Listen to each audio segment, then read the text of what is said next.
that was the greatest blessing ever because when I finally got into spaces where there was no limit on my ability, it was really rewarding to know that the harder I worked, the more success I would have. So that's me at high school, in case you're curious. All right. Now here I did something.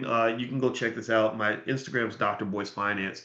But I mentioned something about the Nvidia CEO that led me to invest in an ETF in China. And basically, what Jensen Wong is saying is that the Chinese are positioned to really out accelerate the United States when it comes to artificial intelligence, largely because of their industrial capacity. And so you can go to Dr. Boyce Finance, my Instagram, if you want to watch that. Our time is almost up, so I'm not going to play that, but that's something else I put up there.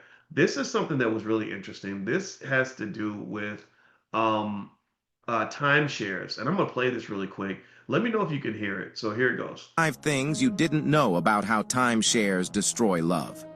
First, the average timeshare costs $24,000 upfront plus $1,000 annually in maintenance fees that increase 5% yearly. Couples sign during romantic vacations thinking they're investing in forever together.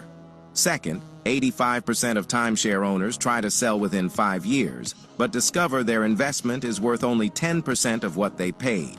The financial loss triggers massive relationship fights. Third, timeshare contracts are nearly impossible to escape. 67% of couples spend over $15,000 on exit companies and lawyers while still owing the original debt.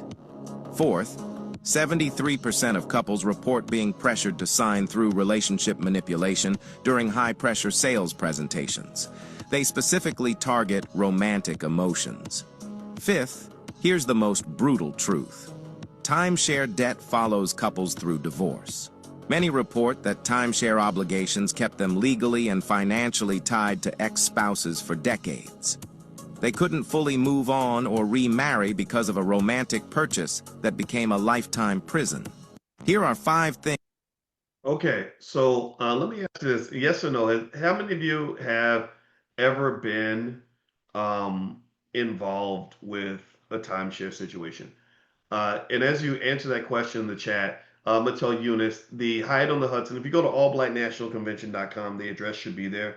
And it's in Jersey City, so it's not quite in Brooklyn, but it's Jersey City, but it's within minutes. I think on the train you can get to New York very quickly.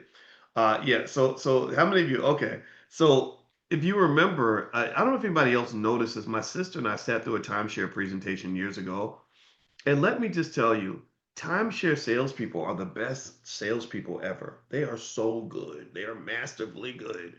And I remember, like now, I was so traumatized by the experience that now when I go to a hotel and I see the person there who they're sitting at some desk like from and they I don't know why Hyatt lets them use their name to sell this shit, or maybe it's Hilton, I can't remember, but they'll start asking you some friendly question like, so how long are you here?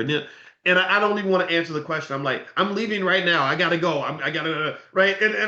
Because I know where it's going. Right. Their goal is to befriend you and or to offer help or tell you where the elevator is. And next thing you know, you locked into some presentation.